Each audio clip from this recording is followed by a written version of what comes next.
So I finally got the chance to meet a guy that I've been following for quite a while, Haas, and it's been really cool. Some of your first couple of videos that I watched were some of your videos that were talked a lot about some kind of team tactics and things, but recently I know you've got to spend some time traveling around, training some different places, and I thought it might be interesting. I think pursuing training is really important, and you've had a chance to train a lot of different places.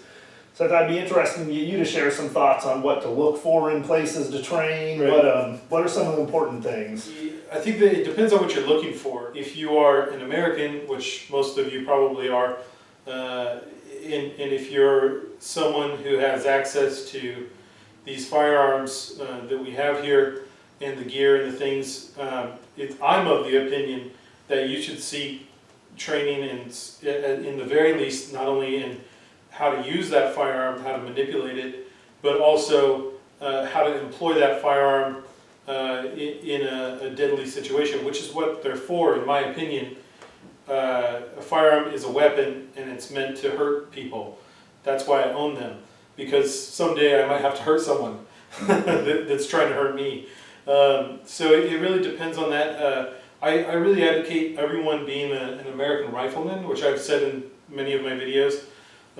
And that is the understanding of and training in small unit tactics, and that would be how to employ that firearm within a group, within a small group, anywhere from 2 to 3 to 4 people, all the way up to 20 people. You would want to know how to employ that firearm properly, and not in the sense where you're running around like in some of these games that people play with paintball or something, but in a real world sense. In pursuing some of that training, are there, without going into a great deal of detail obviously, are there a couple of dynamics that you feel like people will experience in that training, in that kind of context, that they might be surprised about, or that might be different than just going out and shooting your handgun at targets on the range? And what are they? Right. Well, I think, first of all, I think if you haven't been in the military, you'll be really surprised at how boring most of this stuff is. It's most of squad tactics and fire team tactics is not that the content itself isn't boring. It's that most of your time is spent waiting for something to happen. You know, when you sit in an ambush for 8 hours and it turns out that they didn't come that way, you're going to be really bored for 8 hours. Yeah. And when you're standing fire watch for 3 or 4 hours or something like that, and you realize that you now have 3 or 4 hours to contemplate the universe, you know, you realize that this type of work is actually pretty boring.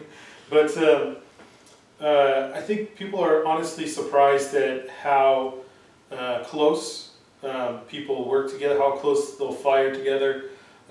Firearms, how close you'll be running through dangerous areas and running fast, and everybody's all amped up. And this is why we train. This is why we do this stuff in controlled settings, so that when the bullets are flying both ways, that you're not going to worry about your friend shooting you when you have to jump up and run down a 2-foot lane that's clear to the next piece of cover. You're comfortable with the fact that your buddy has had training to not shoot your ass. So, I mean, that's pretty important. Not too dissimilar. I do a lot of survival videos, and a lot of people ask me, what's that experience like when you go out in the woods or go out in the desert and you don't take very much gear, and mostly what it's like is really boring and really lonely. Yeah. just an exercise in patience, and you better like yourself a lot. Exactly. Yeah, as you mentioned, preparing for kind of that chaos of when there's other things going on that might potentially, that you have to keep track of, and that might potentially distract you from your basic skill sets. That's what I hear you saying, is that's one of the important elements that can be recreated in that training environment. Yeah, you want to create a stressful environment that you can train in, so that you're well prepared for that stress later. You know, being able to stay calm in the face of gunfire is a big deal. When someone is trying to unload on you, and you calmly and coolly draw, present, and fire, because you've done that 100 times. That one accurate shot is going to make the difference in that battle. It's not the first shot that counts, it's the first hit.